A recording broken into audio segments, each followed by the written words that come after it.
कल तुमने पढ़ा था एयर पॉल्यूशन के सोर्सेज क्या क्या है ना, और एयर पॉल्यूशन क्या है और कौन कौन से हार्मफुल एलिमेंट्स हैं जिनको हम कंसीडर करते हैं एयर पॉल्यूशन में।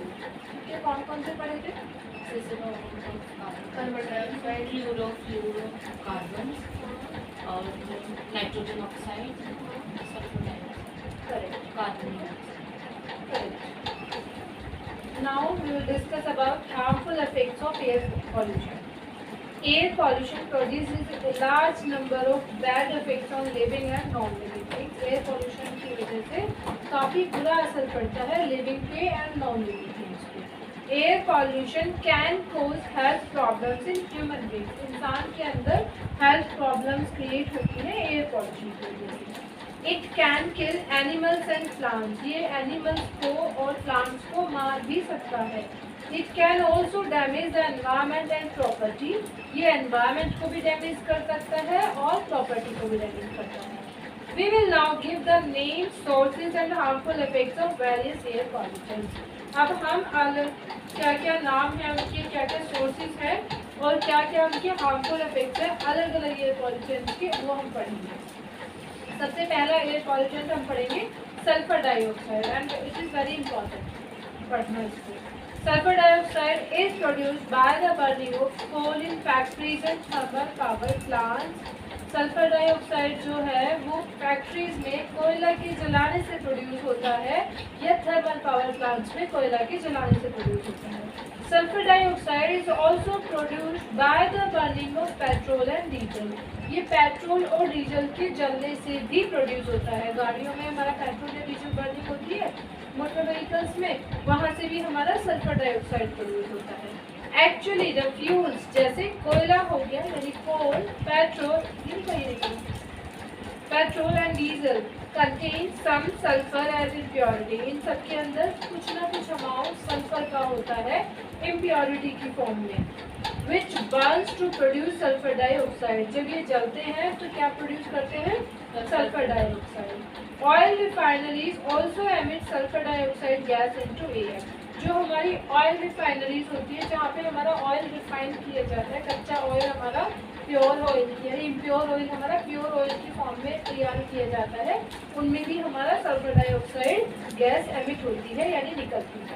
ठीक है. Sulfur dioxide in the polluted air cause respiratory problem. हमारे सांस से रिलेटेड रेस्पिरेशन से रिलेटेड प्रॉब्लम होती है सल्फर डाइऑक्साइड की वजह से. If may even cause permanent lung damage. इसकी वजह से परमानेंट लंग डैमेज भी हो सकता है, हमेशा के लिए लंग्स भी खराब हो सकते हैं. Sulphur dioxide gas in polluted air produce acid rain. जो सल्फर डाइऑक्साइड गैस होती है अगर वो एयर में बहुत ज़्यादा होती है तो उसकी वजह से एसिड रेन प्रोड्यूस होती है. बेटा नहीं है this acid rain damages trees, plant, soil, aquatic animals. इस एसिड रेन की वजह से पेड़ों पे नुकसान पहुंचता है, प्लांट्स पे, ट्रीज पे, मिट्टी में नुकसान पहुंचता है और पानी में रहने वाले एनिमल्स को भी नुकसान पहुंचता है. जो स्टैचूज वगैरह जो मार्बल के बने होते हैं उनके ऊपर नुकसान पहुंचता है. मार्बल की स्टैचूज हो गई या फिर हमारे जो भी हमारे जिस भी तरीके के स्टैचू कई तरीके के बनते हैं, जो वाइट वाला क्या होता है वो मार्बल वो क्ले, ठीक है, उन सबको भी नुकसान पहुंचाता है. बिल्डिंग्स एंड हिस्टोरिकल मॉन्यूमेंट्स जैसे ताजमहल को आपने सुना एसिड रेन की वजह से काफ़ी नुकसान पहुंच रहा है. Sulphur dioxide also contribute to the formation of a deadly air pollutant called smoke. इसकी वजह से स्मोक भी प्रोड्यूस होता है सल्फर डाइऑक्साइड की वजह से. ठीक है. Second is nitrogen oxides.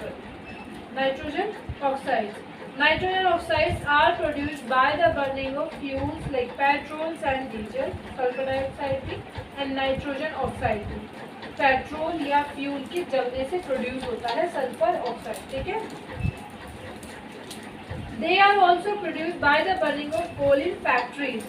वही जैसे आपका सल्फर डाइऑक्साइड फैक्ट्रीज में कोयला के जलाने से या थर्मल पावर प्लांट्स में, ये भी फैक्ट्रीज में थर्मल पावर प्लांट्स में कोयला के जलने से भी प्रोड्यूस होता है नाइट्रोजन ऑक्साइड. ठीक है. Actually the high temperature produced by the burning of fuels like petrol, diesel and coal makes some of the nitrogen oxygen of air to combine to form nitrogen oxide। जो high temperature होता है produce होता है जब इन fuels को जलाने पे, यानी जैसे पेट्रोल हो गया, डीजल हो गया, कोल हो गया, तो हमारा नाइट्रोजन ऑक्सीजन कंबाइन होकर नाइट्रोजन ऑक्साइड बना देते हैं। ठीक है, रिएक्शन हो जाती है, नाइट्रोजन ऑक्साइड बनते हैं। So oil refineries also produce and emit nitrogen oxides into the air। जैसे हमारा सल्फर डाइऑक्साइड भी ऑयल रिफाइनरी से प्रोड्यूस होता था, एमिट होता था, ये भी हमारा ऑयल रिफाइनरी से प्रोड्यूस होता है, बनता है और एमिट होता है, निकलता है एयर में और नाइट्रोजन ऑक्साइड्स की फॉर्म में। Nitrogen oxides attack breathing system, इसमें भी रेस्पिरेटरी प्रॉब्लम्स हो रही थी, ये हमारा ब्रीदिंग सिस्टम को अटैक करता है and lead to lung congestion. Lung के सिकुड़ने की वजह बनता है, लंग के कंजेशन की वजह बनता है। ठीक है, they also attack skin, skin पे भी इफेक्ट पड़ता है नाइट्रोजन ऑक्साइड की वजह से, just like sulphur dioxide. Nitrogen oxide present in polluted air produce acid rain, तो इसकी वजह से भी एसिड रेन प्रोड्यूस होती है अगर ये पॉल्यूटेड एयर में ज़्यादा प्रोड्यूस होता है। Nitrogen oxide also contribute to the formation of smoke. जैसे सल्फर डाइऑक्साइड स्मोक की फॉर्मेशन में कंट्रीब्यूट करता है, वैसे ही नाइट्रोजन ऑक्साइड भी कंट्रीब्यूट करता है। स्मोक हमारा एक याद सकती रहेंगे, smoke is a deadly air pollutant which is form by the combination of smoke and fog. Smoke ऐसा एयर पॉल्यूटेंट है जो स्मोक की वजह से, वेग की वजह से एंड फोग की वजह से, ये जो हमारा फोग होता है, हमारा वेपर की वजह से फोग क्रिएट होता है, और अगर उसमें धुआं भी मिल जाए तो वो इतना गाढ़ा फोग हो जाता है कि उसमें दिखना, विजिबिलिटी खत्म हो जाती है और वो हमारा पॉल्यूटेंट है। इसमें स्मोक मिलेगा तो वो हार्ड सब्सटेंसेस की फॉर्म में उसमें इकट्ठा हो जाएगा, है ना। Smoke contains tiny carbon particles, smoke के अंदर छोटे छोटे कार्बन पार्टिकल्स होते हैं एंड हार्मफुल गैसेज, जैसे नाइट्रोजन ऑक्साइड, सल्फर डाइऑक्साइड, ऐसी हार्मफुल गैसेज भी होती हैं। The carbon particles, nitrogen oxides and sulphur dioxide of smoke combine with the condensed water vapour, जिसे मैंने बताया उसमें वाटर वेपर होता है, उसके साथ वो कंबाइन हो जाती है, जिसे हम फोग कहते हैं, तो वो सब मिलके क्या बना देते हैं उसको, smoke. Smoke causes cough and aggravate make worse, asthma तक हो सकता है, इसकी वजह से कफ भी हो सकता है, और ये एग्रेवेट होना, बढ़ना, किसी भी चीज़ का एग्रेवेशन बढ़ना उसका। ठीक है, तो एग्रेवेट हो सकता है यानी वो बढ़ सकता है, वर्स हो सकता है, क्या बन सकता है, asthma and other lung diseases, specially बच्चों के अंदर आती है स्मोक की वजह से।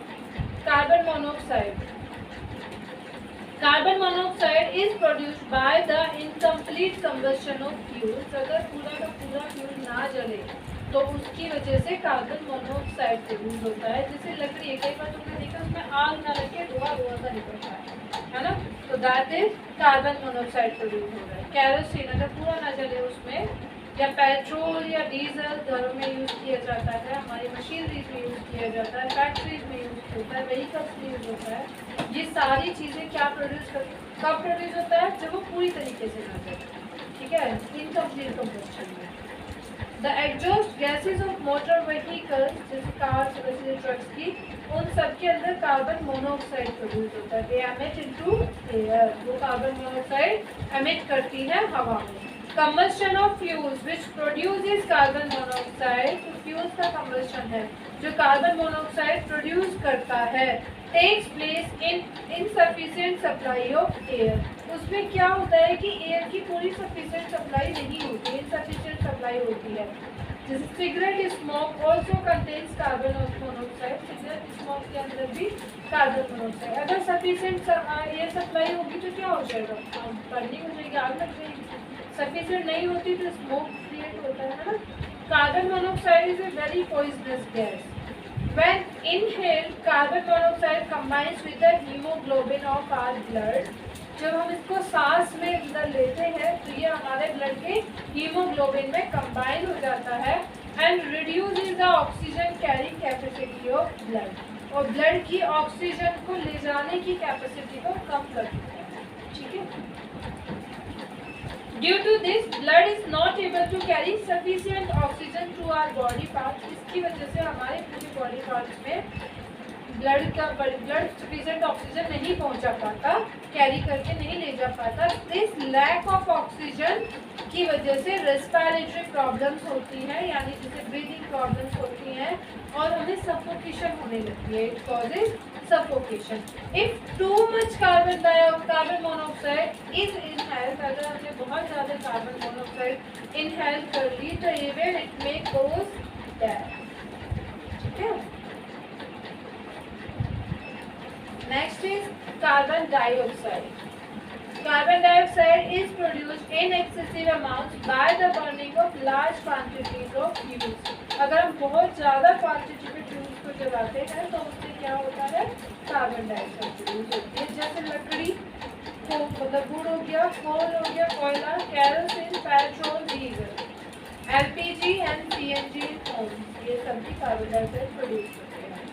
फैक्ट्रीज एंड मोटर व्हीकल्स में भी हमारे फ्यूल्स का यूज होता है, वहाँ से भी हमारा कार्बन डाइऑक्साइड रिलीज होता है। दो carbon dioxide is a normal constituent of air, ये नॉर्मल मतलब मिलता है एयर में, नॉर्मल कॉन्स्टिट्यूएंट है, but excess of carbon dioxide in the air is considered a pollution. हम पॉल्यूशन जिसको कब कहेंगे, जब इसका एक्सेस हो जाएगा, excess of carbon dioxide, because it produce undesirable change in the environment। तो environment में इसकी वजह से undesirable यानी ना चाहने वाले changes आने लगे। ठीक है। Carbon dioxide is the main greenhouse gas which traps sun heat in the earth atmosphere। ये एक मेन ग्रीन हाउस गैस है जो हमारा सन से आने वाली हीट को पकड़ लेता है, जकड़ लेता है, ट्रैप कर लेता है, उसको वापस ले जाने देता है। ठीक है, अपने अंदर एब्जॉर्ब कर लेता है, ट्रैप कर लेता है। By producing green house effect, कैसे ग्रीन हाउस इफेक्ट प्रोड्यूस करते हैं, which leads to global warming, जिसकी वजह से ग्लोबल वार्मिंग क्रिएट होती है। ठीक है, we will study this instead. Next is chlorofluorocarbon, CFC। Chlorofluorocarbons are the chemical compounds made of chlorine. ये वो केमिकल कंपाउंड्स हैं जो हमारे क्लोरीन से बने हैं, फ्लोरीन से बने हैं एंड कार्बन। देखो नाम से समझ में आ रहा है, chloro chlorine, fluoro fluorine and carbon carbon. ठीक है, किससे बने हैं, chlorine, fluorine and carbon element से। They are commonly known as CFC, हम इनको कहते हैं।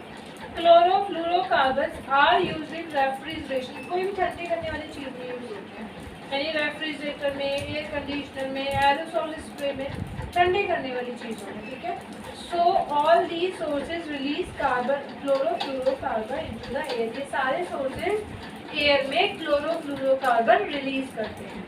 Chlorofluorocarbons are industrially useful gases, ये हमारी इंडस्ट्री में यूज होने वाली गैसेस हैं, but they also behave as air pollutants because of their damaging effect of ozone layer.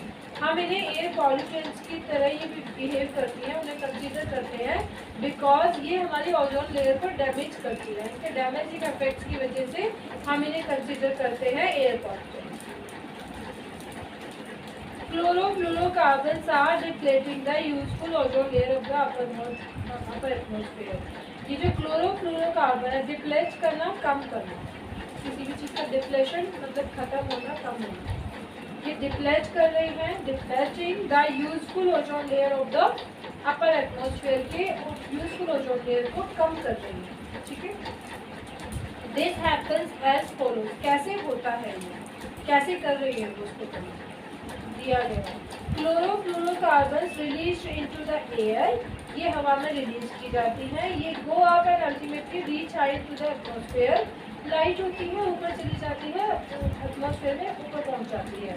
Where the protective ozone layer exist, जहाँ पे प्रोटेक्टिव ओजोन लेयर एग्जिस्ट करती है। The chlorofluorocarbons react with the ozone gas of ozone layer and destroy it gradually. ये हमारी ozone gas के साथ यहाँ पे रिएक्ट करती है और इसको डिस्ट्रॉय कर देती है, पूरा कर देगा, मतलब धीरे धीरे। Ozone layer prevents the harmful ultraviolet radiation of the sun from reaching the earth. Ozone layer का काम क्या है, सन से आने वाली हार्मफुल अल्ट्रावायलेट यानी यूवी रेज को अर्थ पे आने से बचाना, ये किसका काम है, ओजोन लेयर का। So ozone layer protect us from the harmful effects of the ultraviolet radiations of the sun। ये जो ओजोन लेयर है हमें सन से आने वाली यूवी रेज से, हार्मफुल यूवी रेज से हमें बचाती है। The destruction of ozone layer by CFC, CFC से जो हमारा डिस्ट्रक्शन हो रहा है ओजोन लेयर का, will allow the extremely harmful ultraviolet radiations of the sun to reach the earth. अगर वो कम हो जाएगी तो ऑब्वियसली यूवी रेज अर्थ पे आ पाएंगी, है ना ये। और these ultraviolet radiations can cause, in UV rays की वजह से हमें कैंसर हो सकता है, कैटरैक्ट हो सकता है यानी मोतियाबिंद हो सकता है, एंड डिस्ट्रक्शन ऑफ प्लांट्स का भी डिस्ट्रक्शन हो सकता है, इंक्लूडिंग क्रॉप्स वगैरह, फसलें भी खराब हो सकती हैं, ठीक है। In fact, a big hole has already been made by the destruction of ozone gas in the ozone layer. एक बड़ा सा होल भी हमारा बना दिया गया है ओजोन गैस के डिस्ट्रक्शन की वजह से ओजोन लेयर में। कहाँ बना है ये? South pole of the earth, earth के साउथ पोल पे। इसे हम कहते हैं ozone hole. The good news is that less harmful chemicals are now being used in place of CFCs. आजकल CFC की जगह कम हार्मफुल केमिकल्स का यूज किया जा रहा है। Next is suspended particulate matter, SPM. The finally divided solid or liquid particles suspended in air are called suspended particulate matter. जो हमारे सॉलिड और लिक्विड पार्टिकल्स हैं जो एयर में होते हैं, सस्पेंडेड होते हैं, उन्हें हम कहते हैं suspended particulate matter. Some of the examples of suspended particulate matter are dust, smoke and fly ash. Okay? They remain suspended in the air for long periods. काफी टाइम तक वो एयर में ही रहते हैं, सस्पेंडेड रहते हैं, लटके रहते हैं, पड़े रहते हैं। Dust consists of tiny particles of earth. अर्थ के ऊपर जो छोटे छोटे पार्टिकल्स होते हैं वही डस्ट है ना। Dust is produced by blowing wind. हवा के उड़ने से प्रोड्यूस होती है। हैवी ट्रैफिक ऑन रोड्स की वजह से प्रोड्यूस होती है। स्टोन क्रशर्स की वजह से एंड कंस्ट्रक्शन एक्टिविटीज की वजह से। Dust in air spoils our clothes and reduces visibility. Air के अंदर जो हमारा डस्ट है वो हमारे कपड़ों को भी खराब करती है और हमारे देखने की क्वालिटी को भी खराब करती है, विजिबिलिटी को भी कम कर देती है। यानी अगर धूल उड़ी होगी तो आपको दिखाएगा हम उसको दूर करते हैं। Dust produces allergic reaction in human body and aggravates disease like bronchitis. Dust हमारा एलर्जिक रिएक्शन जो है इंसान की बॉडी में उनको बनाती है, डस्ट की वजह से होती है। और एग्रेवेट करना, बढ़ाना किसी भी चीज़ को, यानी एग्रेवेट डिसीजेस। कैसे डिसीज को एग्रेवेट करती है? जैसे ब्रोंकाइटिस। ब्रोंकाइटिस हमारे लंग में होने वाले डिसीज है। आजकल ये जो चल रहा है ना फीवर, इसमें ब्रोंकाइटिस हो, ठीक है, गले में पेन, कभी ब्रोंकाइटिस मुझे भी, और इस सारे सीजन में हुआ है SPM2 वायरस ना, और लंबे टाइम तक रहेगा। एक दिन में मतलब खांसी चली जाएगी लेकिन मलगम सा तो बना रहता है, करते रहोगे बात। Dust covers the leaves of plants and trees and prevents photosynthesis. Dust हमारा पेड़ों की और ट्रीज की पत्तियों को भी कवर, मतलब मिट्टी जल जाएगी तो फिर वो फोटोसिंथेसिस को भूखने लगेगी तो फोटोसिंथेसिस का प्रोसेस नहीं हो पाएगा ना, तो ये इसको भी रोक देता है। Smoke is mainly tiny particle of carbon in air. Smoke क्या है? कार्बन के छोटे छोटे पार्टिकल एयर में। Smoke is produced by the burning of fuels like would. हमारा स्मोक प्रोड्यूस होता है फ्यूल्स के जलने से, जैसे हम लकड़ी को जलाएं, काऊ डंग केक्स को जलाएं, ठीक है ना, कोल को जलाएं, कैरोसिन जलाएं, पेट्रोल एंड डीजल हम जलाते हैं फैक्ट्रीज में, घरों में, थर्मल पावर प्लांट्स में या मोटर व्हीकल्स में। उससे क्या प्रोड्यूस होता है? Smoke. Smoke present in air, smoke present in air spoils our clothes. Air में जो हमारा स्मोक प्रेजेंट है ये हमारे कपड़ों को भी स्पॉइल कर देता है, ब्लैकन्स द बिल्डिंग्स, बिल्डिंग्स को भी काली कर देता है। Smoke attacks our lungs and cause respiratory disease. ये हमारे लंग्स को भी नुकसान पहुंचाता है और रेस्पिरेटरी डिसीज भी प्रोड्यूस करता है। द माइन्यूट एश, बहुत छोटी छोटी जो राख होती है, ash particles form by the burning of coal वगैरह से जो फॉर्म होते हैं, carried into air by the gases produce during burning. और ये हवा में ले जाए जाते हैं जब हमारा बर्निंग होती है, उस टाइम जो गैसेस रिलीज होती है उनके साथ ये हवा में चले जाते हैं। इसको हम कहते हैं फ्लाई ऐश, उड़ती हुई ऐश। क्या हुआ? Fly ash is emitted by the chimneys of coal-based thermal power plants. Thermal power plants वगैरह में जो कोल की चिमनीज हैं उनमें फ्लाई एश प्रोड्यूस होती है. Fly ash particles present in air cause irritation to the eyes. आंखों को नुकसान पहुंचाता है, खुजली हो रही है, बहुत ज़्यादा जलन हो रही है, दैट इज कॉल्ड इरिटेशन. हमारी स्किन में भी होता है, नुकसान पहुंचाता है. नोज में, थ्रोट एंड रेस्पिरेटरी ट्रैक्ट, जो हमारे सांस लेने वाला जो ट्रैक्ट है रास्ता को उसमें हमारा नुकसान पहुंचाता है. Continued breathing in air containing fly ash cause disease like bronchitis and lung. ऐसे जो लगातार सांस लेना ऐसी हवा में जहाँ पे फ्लाई ऐश होती है उसकी वजह से ब्रोंकाइटिस भी हो सकता है. The two extremely harmful effects of air pollution on the environment are, air pollution के बहुत ज़्यादा जो harmful effects आपने देखे हैं, these are acid rain and greenhouse effect. Okay? So we will now discuss acid rain greenhouse effect produced by polluted air in detail one by one. Colour पढ़ेंगे acid rain. अगर आपने ये सारा अच्छे से पढ़ लिया समझ आया ना.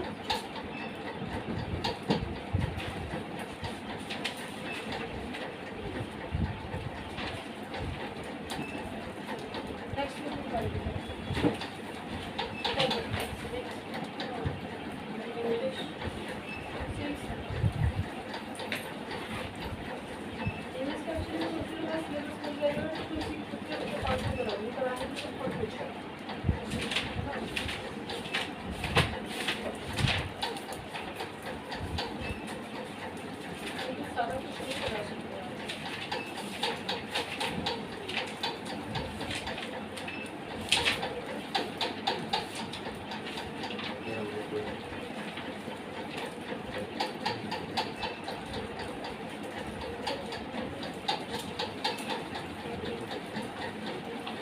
public facilities like water. कल आपने पढ़ा था कि कैसे पानी अलग अलग तरीके से अवेलेबल होता है.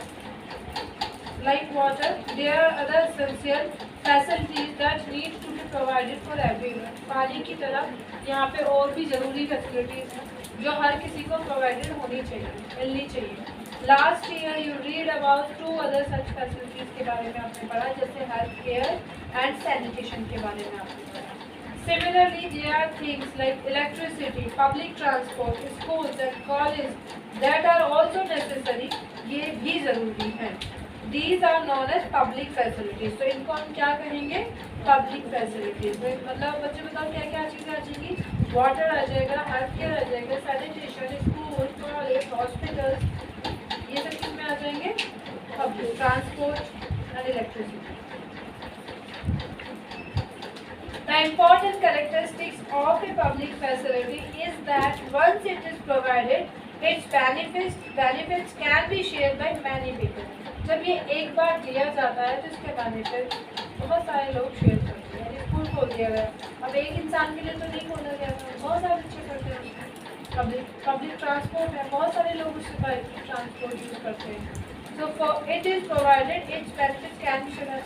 For instance, a school in the village will enable many children to get same for example, right? Similarly, the supply of electricity to an area can be useful for many purposes. अगर आप एक जगह पे electricity की supply दे दी जाए, उस जगह पे जितने भी घर लगेंगे सबके लिए यूजफुल होगा. Farmers can run pump sets to irrigate their fields. अगर farmers को दे दी जाए तो वो भी अपना pump set चला पाएंगे fields में इरिगेट करने के लिए, यानी पानी सिंचाई करने के लिए, irrigation.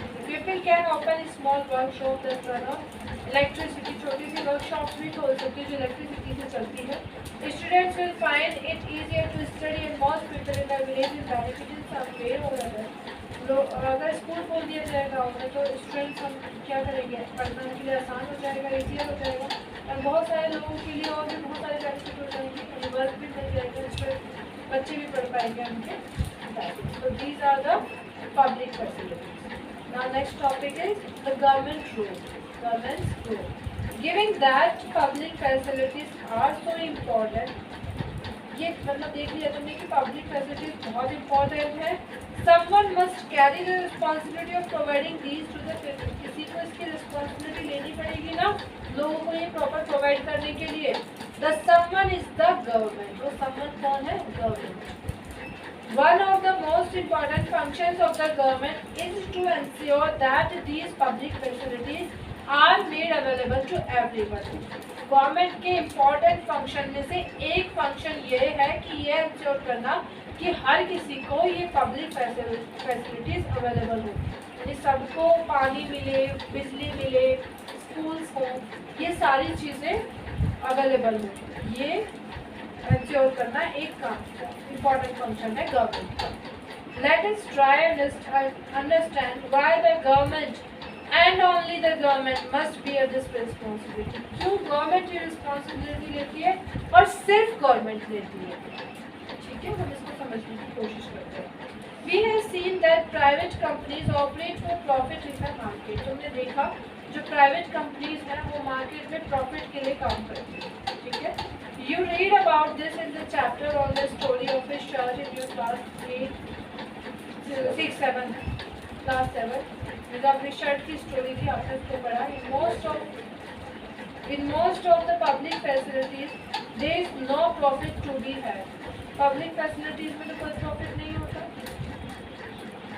For example, what profit can accrue to a company for keeping the trains clean or running an anti-malaria campaign? एक कंपनी के लिए क्या प्रॉफिट होगा? उसको अपना ट्रेन क्लीन करने से और एक एंटी मलेरिया कैंपेन चलाने से कुछ प्रॉफिट होगा? No. A private company will probably not be interested in undertaking such work. एक प्राइवेट कंपनी ऐसा काम करने में इंटरेस्ट नहीं लेगी कभी। But for other public facilities जैसे schools and hospitals, private companies may well be interested. schools खोलने में वो इंटरेस्टेड हो सकती है, पैसा कमेगा हॉस्पिटल्स में। We have many of these, particularly large cities आजकल है schools. Similarly, if you are living in a city, अगर आप सिटी में रह रहे क्या हुआ?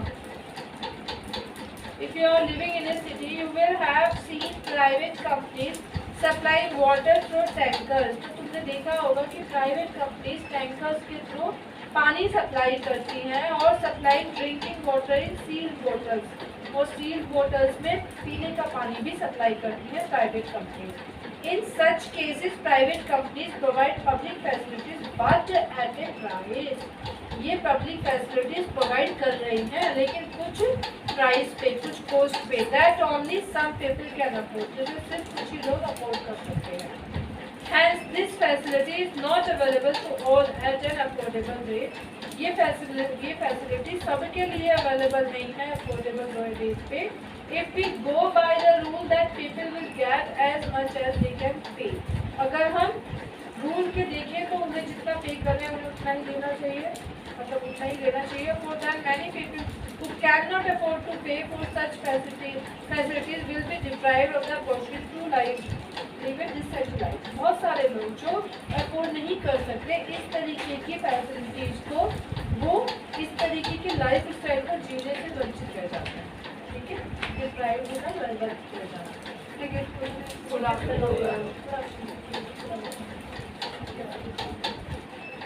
Clearly, this is not a desirable option. ये कोई हमारा desirable या फिर अच्छा से लिया गया ऑप्शन नहीं है। Public facilities relate to people's basic needs. ये लोगों की बेसिक नीड्स से रिलेट करती हैं, यानी ज़रूरत है, पानी की ज़रूरत है ना हर किसी की। So any modern society requires that these facilities are provided so that people's basic needs are met. हर एक मॉडर्न सोसाइटी चाहती है, रिक्वायरमेंट है कि ये पब्लिक फैसिलिटीज मिले कि लोगों की ज़रूरतें पूरी हो पाए, उसकी नीड्स मीट कर पाए, ज़रूरतों के अकॉर्डिंग उनकी पूरी हो पाए। The right to life that the constitution guarantees is for all person. Right to life कौन से आर्टिकल में था? आर्टिकल 21। ये जो हमारा कॉन्स्टिट्यूशन गारंटी करता है इस आर्टिकल 21 के through is for all persons living in this country, सारे लोगों को दी राइट टू लाइफ है, जिस कंट्री में रहने वाले सभी लोगों को। The responsibility to provide public facilities therefore must be that of the government. तो इसी के अकॉर्डिंग ये जो रेस्पॉन्सिबिलिटी है कि पब्लिक फैसिलिटीज को प्रोवाइड करना, ये भी गवर्नमेंट की होनी चाहिए।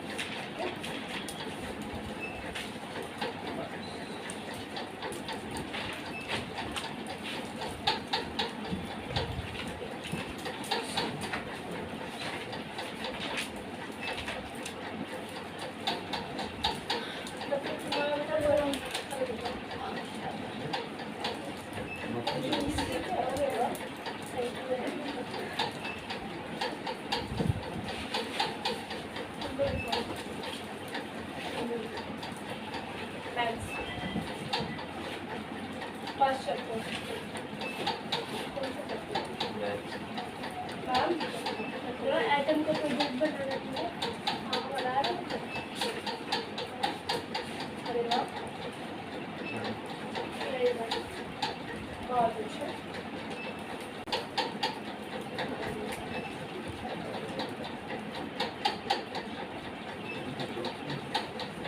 तीन इसमें कॉलम बना लेना बेटा। अशोक बेटा छोड़ बना। एक कॉलम होगा डिस्कवरी का, फर्स्ट कॉलम।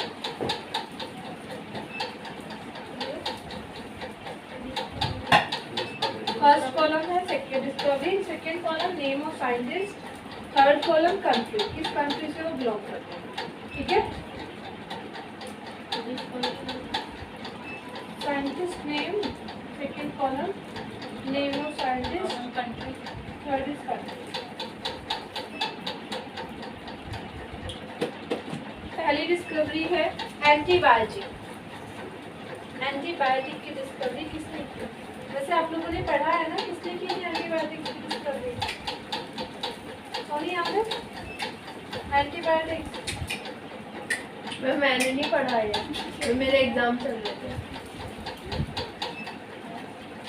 एंटीबायोटिक्स की डिस्कवरी बेटा अलेक्जेंडर फ्लेमिंग। याद आ गया? किसी को याद आया? किसी ने तो पढ़ा है। गौतम मैम कौन से सेशन में थे? ये मुझे ध्यान नहीं है, ऐसे मैं इतने बच्चों को पढ़ाती है। Alexander Fleming, Fleming. ALEXENDER, Alexander, FLEMMING, Alexander Fleming. 1928 में इसी के साथ ब्रैकेट में लिख देना, 1928 में की थी इन्होंने। 1928, स्कॉटलैंड कंट्री है इसकी, Scotland, SCOTLAND, Scotland. Alexander Fleming 1928 किसकी डिस्कवरी की? एंटीबायोटिक्स की। कहाँ के रहने वाले हैं? स्कॉटलैंड। बोलो मेरे साथ एक बार, एंटीबायोटिक्स अलेक्जेंडर फ्लेमिंग ने 1928 में कहाँ के रहने वाले हैं? Scotland. Next is antiseptic. Antiseptic ANTISEPTIC, antiseptic ANTISEPTIC, antiseptic. Scientist का नाम है Joseph Lister, JOSEPH, Joseph Lister, LISTER, Joseph Lister 1867 में, 1867। ये भी स्कॉटलैंड के रहने वाले हैं। तो एंटीसेप्टिक किसने की? जोसेफ लिस्टर ने 1867 में। कहाँ के रहने वाले हैं? Scotland. Antibiotics Alexander Fleming, year Alexander Fleming 1928। Antibiotics Alexander Fleming कहाँ के रहने वाले थे? स्कॉटलैंड।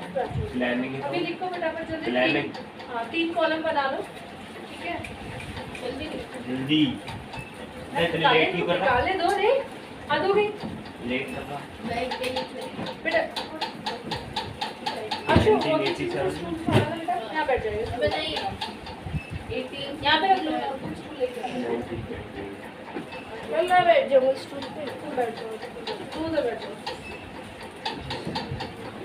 इधर रख दो, पीछे आ जाओ। वही कैमरे से बाहर जा रहा हूँ। इधर आ जाओ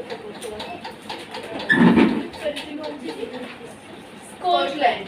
देखो मैंने 3 कॉलम बनाने के लिए बोला है। First discovery, discovery, second column scientist का नाम, थर्ड कॉलम किस कंट्री से वो बिलोंग करते हैं। ठीक है, तो आप अभी ऐसे डालो, बाद में नाम लिख देना। अभी मैंने सिर्फ 2 नाम लिखवाए हैं, ऐसे 3 कॉलम बना लो। फिर मैंने एक ले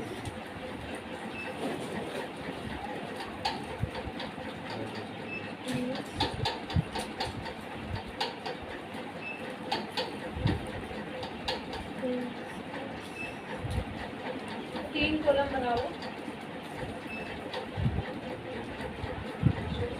और 2 लाइन छोड़ देना। अभी मैंने 2 लिखवाए हैं, मैं तीसरा लिखवा दूँ। ठीक है, 2 लाइन छोड़ देना बेटा, ठीक है। थर्ड है blood circulation. Blood circulation, blood circulation, Scotland से blood circulation. William Harvey, scientist का नाम है विलियम हार्वे, जिसने डिस्कवर किया। हाँ, WILLIAM, William, HARVEY, Harvey, William, WILLIAM, William, WILLIAM, William, HARVEY, Harvey, William Harvey, VEY। 1628 में 1628 में इन्होंने डिस्कवरी की थी। ये ब्रिटेन के रहने वाले हैं। Country Britain, BRITAIN, BRITAIN, Britain के। तो ब्लड सर्कुलेशन किसने डिस्कवर किया? William Harvey. कब किया? 1628 में। कौन? ब्रिटेन। ये ब्लड ब्रिटेन के रहने वाले क्या हैं। लिखा है? Blood circulation, BLOODCIRCULATION, blood circulation. Next, ठीक है। Next is blood transfusion. Blood transfusion, BLOOD, blood, TRANS, trans, FUSION, एक साथ एक ही वर्ड है transfusion. TRANS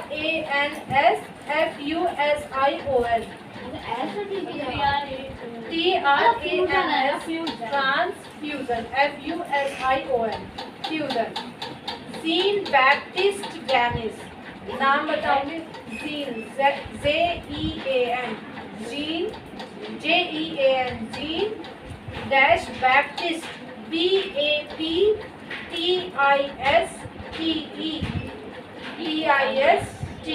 Baptist Denis, DENYS, Denis. खड़े हो क्या गए। आंसर? मैम इस पे लिख दो। Jean Baptiste Denis, Jean Baptiste Denis, क्या लिखा हो? साइंटिस्ट, उनकी डिस्कवरी। कुछ समझना हम पेज नंबर बता देना। 100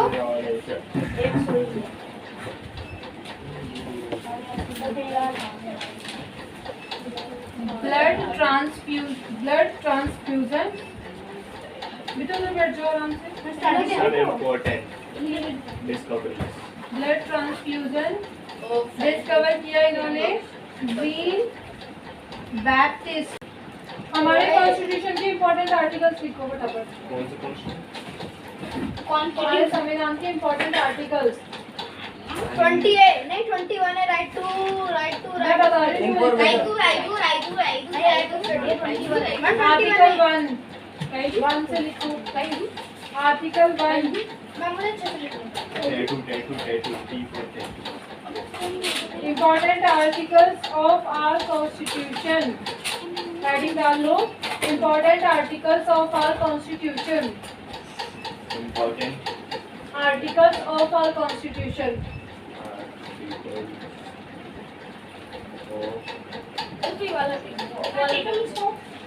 ऑफ आवर कॉन्स्टिट्यूशन।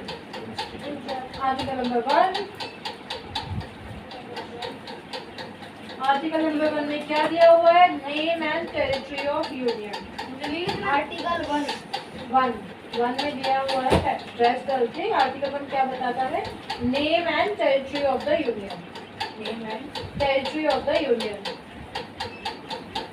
इंडिया का नाम उसमें दिया हुआ है, हमारी टेरिटरीज के बारे में। Name and territory of the union. Article number 2। Article number 1, name and territory of the union. Article number 2, admission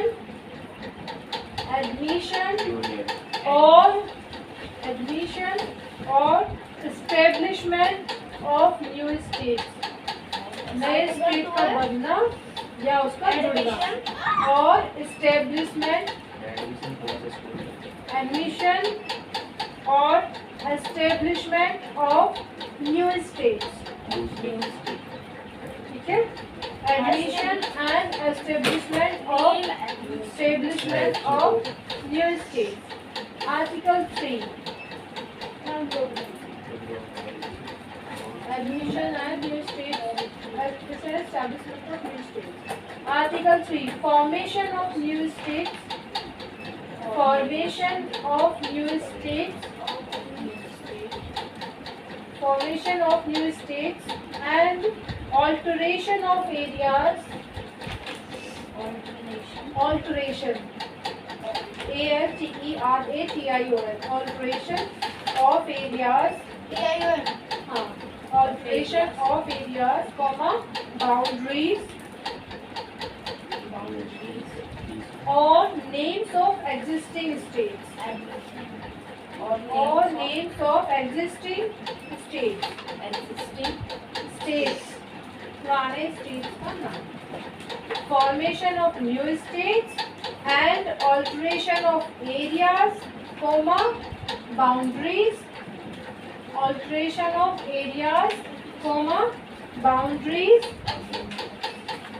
comma, boundaries or names of existing states. Names of existing states. एक बार और बोलो. Formation of new states and alteration of areas, boundaries or names of existing states. Or names of existing states. Article 5. 4 नहीं है 5. Important बोला मैंने. Article 5. 4 important नहीं है इसलिए 5 बता रहा हूँ. Citizenship at the commencement of the Constitution. Citizenship at the commencement of the Constitution. At the commencement. COMMENCEMENT. Commencement of the Constitution. Citizenship at the commencement of the Constitution. The article of 14. और फिर 14 important. समझ गया? ठीक है. Article 14. Equality before law. Equality before law. Before law. Article 14 बता. Article 18 किसका? Abolition of titles. 19 protection of rights. right to vote किस कौन सा article में है? हमने काम किया. Equality before law. Equality before law लिख लिया. Article 15. Article 15. Prohibition. PROHIBITION. Prohibition of discrimination. Of discrimination. Discrimination. Prohibition or discrimination. Sorry. Prohibition or discrimination on ground of religion. On ground of religion. On ground Ground of religion. Race. Caste. Sex. Or place of birth. Or place of birth. religion race Religion, race, RACE, race, caste, sex, or place of birth. Prohibition of discrimination on prohibition of or discrimination on ground of religion, race, caste, sex, or place of birth. Next is Article 16. Article 16. Equality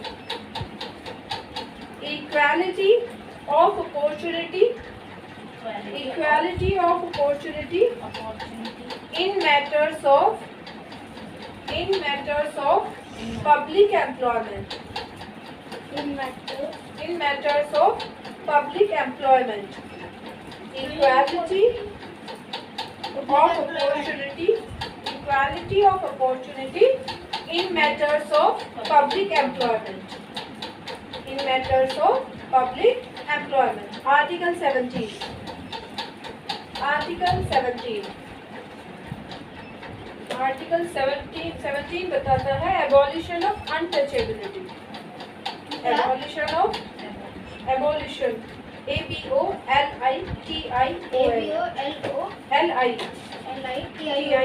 Abolition of untouchability. Untouchability. Abolition of untouchability. Article 17. Article 18. Article 18. Abolition of titles. Abolition of titles. Titles. Article 18 हो गया. Abolition of titles. Article 19. Article 19. Protection of certain rights. Protection of certain rights regarding freedom of speech, etc. ऐसे कुछ rights मतलब regarding freedom of speech, etc. etc. Freedom of speech, etc. etc. मतलब ऐसे जैसे freedom of मैं पढ़ा दूँ, मैं वो लिखवा दूँ बस थोड़ा सा हो गया. वो मैं वो पढ़ा दूँ अभी तो समझ रहे हैं. मैं इतना कर दूँ, मेरे को पता रहेगा. आगे आर्टिकल 20. आर्टिकल 20. आर्टिकल 20 लिखो. Protection in respect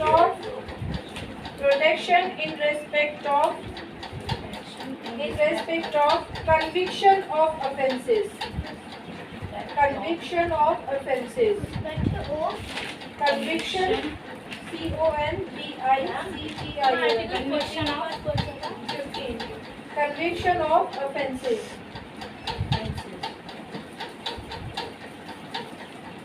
article 21. Article 21. Protection of life and personal liberty. Protection of life. Protection of life and personal liberty. Protection of life and personal liberty. Personal liberty. Article 21A. Article 21A. Right to elementary education. Article 21A. Right to elementary education. ELEMENTARY. Elementary education. ELEMENTARY. Right to elementary education. Article 22. Article 22. Protection against arrest. Protection against arrest and detention. Protection against arrest and detention in certain cases. And detention. DETENTION. क्या हुआ था starter बेटा? Detention. Grant. Detention. In certain cases. Next is Article 23. बस दो Prohibition of traffic. Article 23. Prohibition of traffic. In human being. Prohibition of traffic in human being and forced labor. And forced labor. Forced labor. And forced Labor. Article 24. Prohibition of employment. Article 24. Prohibition of employment.